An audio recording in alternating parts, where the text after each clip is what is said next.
எனக்கு பின்னாடி இருக்கின்ற அண்ணாவின் கொள்கை, அண்ணாவின் திட்டங்கள், அண்ணாவின் எண்ணங்கள் இவை அத்தனையும் இன்று செயல்படுத்த முடிகிறது என்றால் அதற்கு அண்ணா தந்த அறிவும் ஆற்றலும் அவர் தந்த வழிமுறைகள் தான் காரணம் என்பதை பேரறிஞர் அண்ணாவின் பொன்மொழிக்கேற்ப பிறர் ஏசும் ஏச்சை உரமாக்கிக் கொண்டு மக்கள் மீது அதிக அன்பும் அக்கறையும் மரியாதையும் கொண்ட இயக்கமாக விளக்கிக் கொண்டிருக்கிற ஒரே இயக்கம் நமது இதய தெய்வம் புரட்சி தலைவர் எம்ஜிஆர் அவர்கள் தோற்றுவித்த மாபெரும் இயக்கமாம் அனைத்து இந்திய அண்ணா திராவிட முன்னேற்ற கழகம்.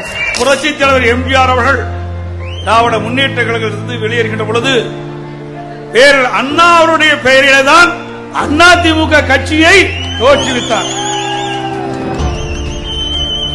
அவருடைய உருவம் பொறித்த கொடிதான் இன்றைக்கு அண்ணா திமுக கொடியாக நாம் பறக்க விட்டு காட்சி அளித்துக் கொண்டிருக்கின்றது. பேரு அண்ணாவுக்கு பெருமையும் புகழும் சேர்த்த கட்சி அண்ணா திமுக கட்சி.